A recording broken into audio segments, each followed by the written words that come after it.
I'd like to speak about an important topic today in our discussions about thanking Hashem when things look bad. It's always important to remember that everything I say here is meant for oneself.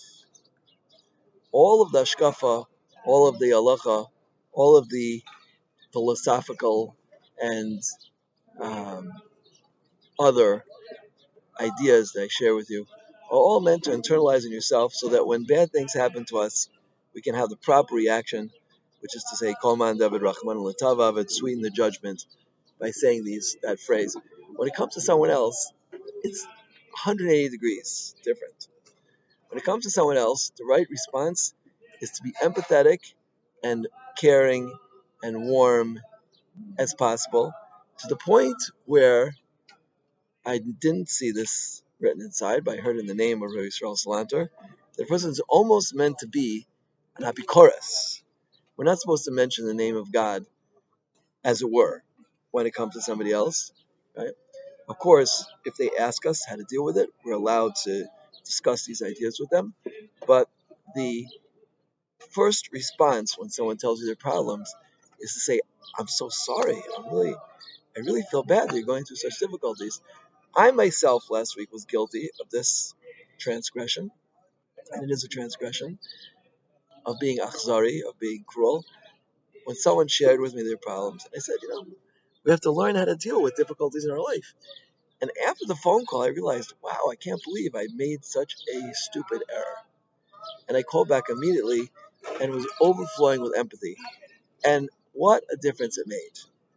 As one Adam Gadol once told me, he says, what does it mean, nosib ol im chaver? The ol. He said, our problems are an ol.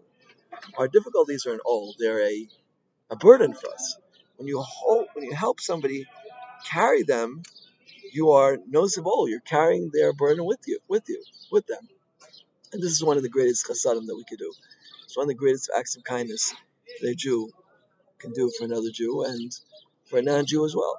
The best thing we could do is to empathize, really empathize with their difficulties and their problems.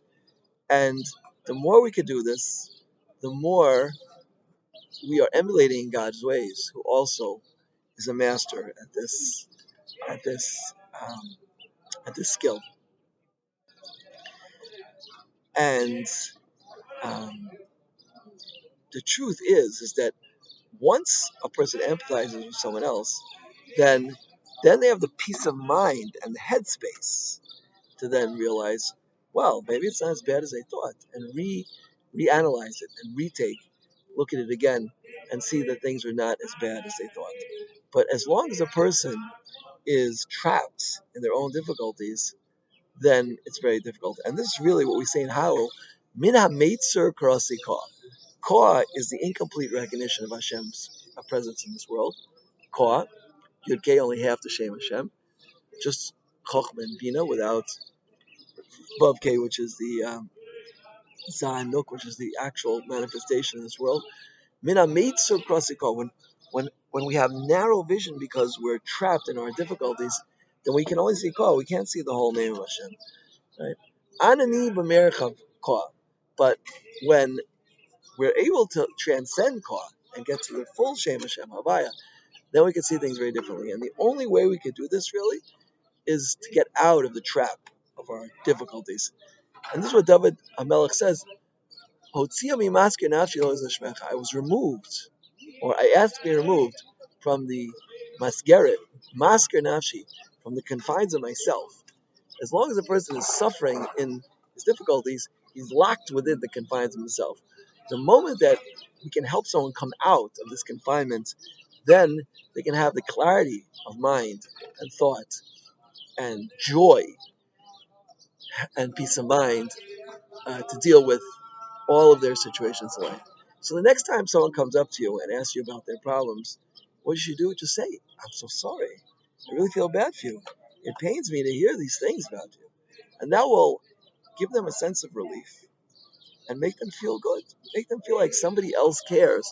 The worst thing is the feeling that nobody cares, that they're all alone.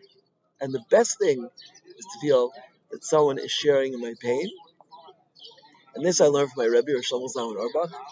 When I told him a lot of my problems all at once, he said, I asked him, what should I do? He said, Ani lo yodea, aval ani ma'od merachem alech.